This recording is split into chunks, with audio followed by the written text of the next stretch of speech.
I'm Donald Schoo, and I'm here to talk about World War II and the Holocaust.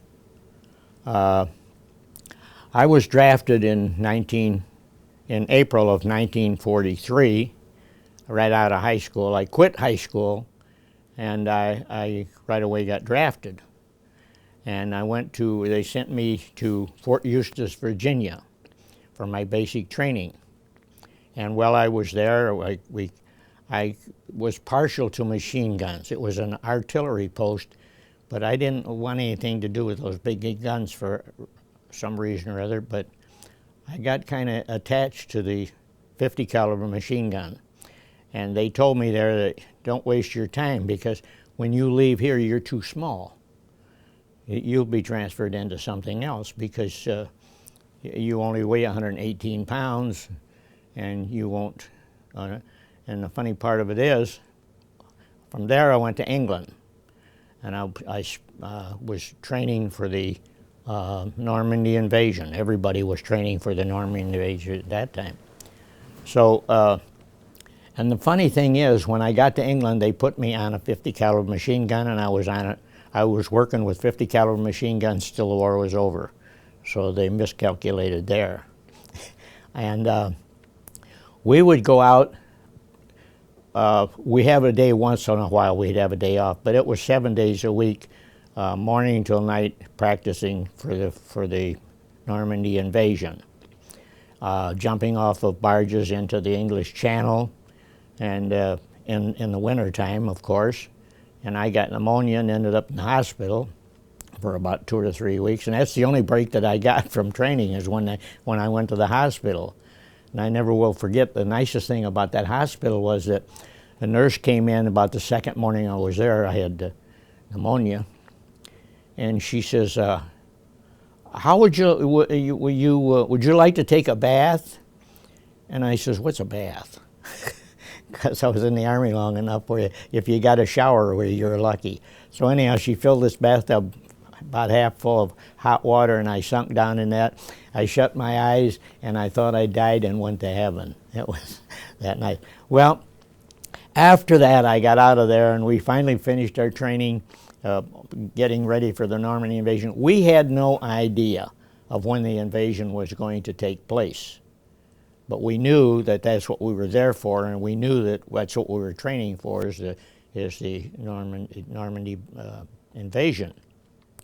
Well, finally one day when we fell out for reveille in the morning, they said, okay, you guys, tonight, anybody that wants to pass, go out on pass tonight, and that's fine.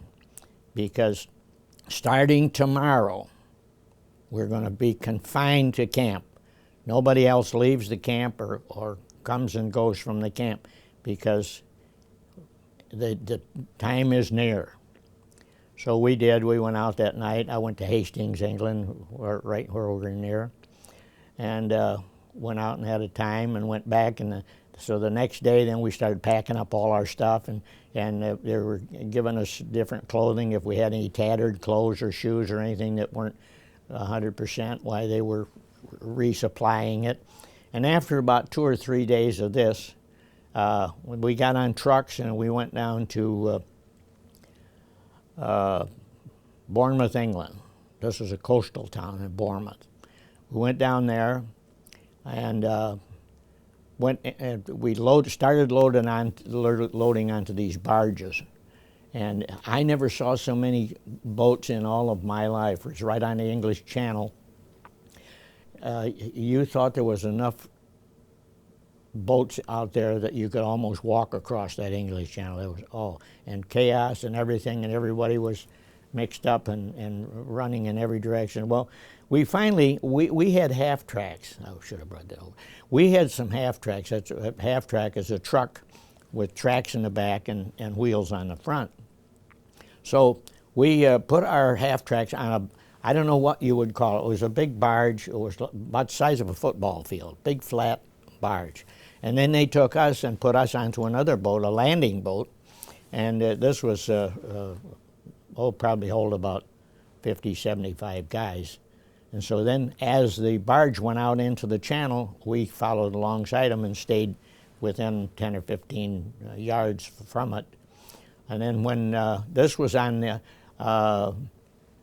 June the 4th, 1944, and we're supposed to land in France on the 5th, morning of the 5th. Well, that afternoon, late that afternoon, a bad storm came up. It was really a bad one. Rain and lightning and thunder, and and everybody got sick, and the boat was taking on water, and we were bailing with our helmets, and it was really nasty. So we weren't surprised then when later in the evening. Now, I don't know how they got the information, but we got word from the sailors that were running our boat. They told us that the invasion had been postponed because of the weather. It changed the tides or something, so we couldn't go in. So we sat out on the English Channel in for another day.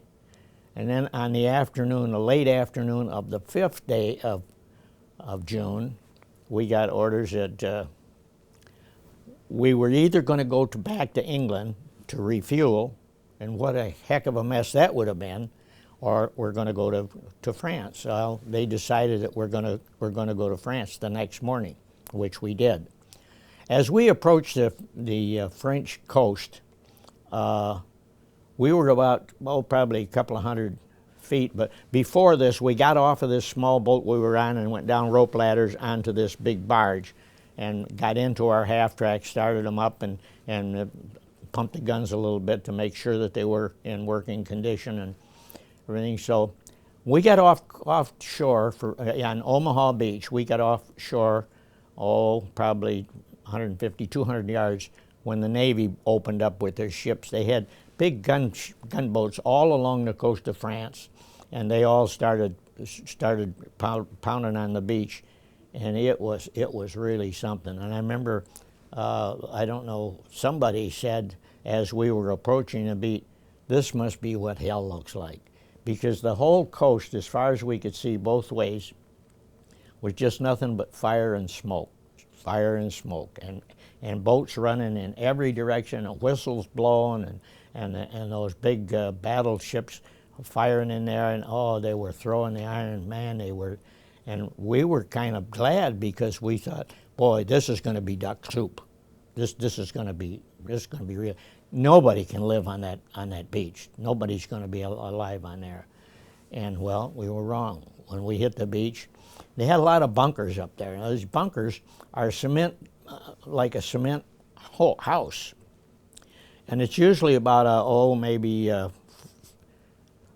25 or 30 feet above the ground, and then it goes down into the ground for quite a ways, and it's storage. And the German soldiers that were there, that's where they lived, in these bunkers, and on the top bunker is where they had all their ammunition and had all their guns and that were trained on the beach.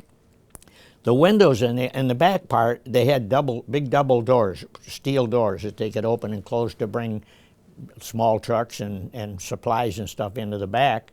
And in the front of them and on the sides of them, they had windows. And the windows were, maybe 2 feet wide and 6 feet high.